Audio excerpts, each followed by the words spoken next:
Joe Jonas, and he joins us on the air right now. He's one of the new coaches of The Voice, which starts very soon on Channel 9. Welcome back to Australia, Joe. Hey, what's up, guys? How you going? Very well, Good. mate. Joe, heard you've been getting some surfing in Bondi.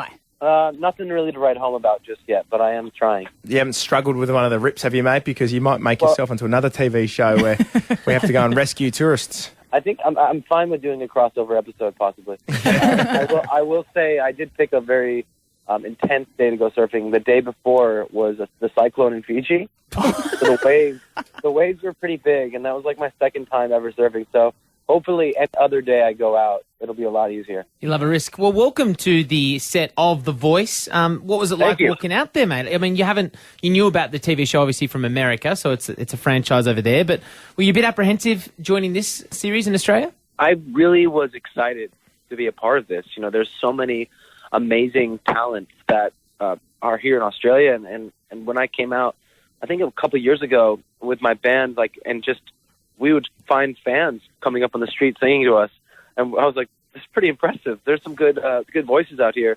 So to be able to be a part of the show, and obviously with the amazing other coaches, it's a dream come true. And you know, we get to live in Australia. It's not a bad gig. Well, that's Boy George, Kelly Rowland, and Delta Goodrum.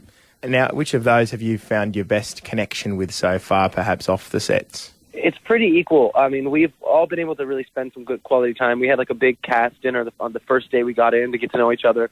Kelly and I are not far from each other where we are living in Sydney. So most of the time we have a good hang, and I threw I like to say a legendary party recently that I'm pretty ecstatic about still. Nice. I just remembered, as Amos said that question to you, your brother Nick did date Delta Goodrum back in the day. So does that mean that you guys were friends? Did you guys know each other back then? Yeah, I've known Delta for a long time. I met Delta when I was about 14, 15 years old. Wow. Yeah, she was signed to a U.S. label around the same time we were. So Okay.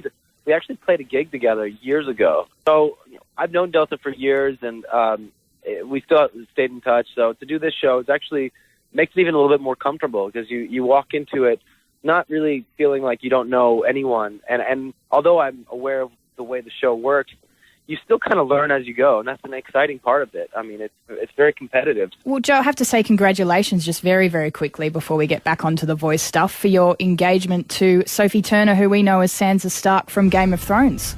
Thank you very much. I appreciate it. There's been a lot of jokes on the internet about it, about you being King of the North now. Are you going to get much time to spend with her? Is she going to come and join you in Sydney for a little bit while you're doing your filming? I'm going to try to get her out. You know, she's quite busy working on the show, but if I can, I'd love to show her around. I feel like I know the city quite well, and I've really come to love it here. Yeah, but just sort of, while you find a vulnerable moment from her, she's tired, you just go, so what happened on the set today? Any spoilers there? What's going on? I mean, I wish I could tell you a spoiler, but she won't even tell me. So You honestly, you get nothing. Wow. I get nothing, but I kind of respect that because I'm a big fan as well of the show. So I don't want to know any spoilers myself. Now, Joe, you've got some new ink since you've been in Sydney as well. It's a beautiful woman, the silhouette of one in a square box. What does this tattoo represent for you? It's kind of disappointing, probably, because a lot of people have speculations of who it is. But really, I pointed to a drawing that my friend made, and I put it on my arm. That's really as simple as it is. Everyone's thinking it might be my girl or somebody else, but really, I can just say I kind of like to think of it as just a mysterious person, but it can be whoever you want it to be. Well, Joe, we're looking forward to this series of The Voice with you as one of the mentors. You're an absolute superstar, of course, from DNCE as well. Congratulations, mate, and we look forward to chatting to you throughout the season. Thank you, guys. Looking forward to it, and hopefully I'll be in studio soon.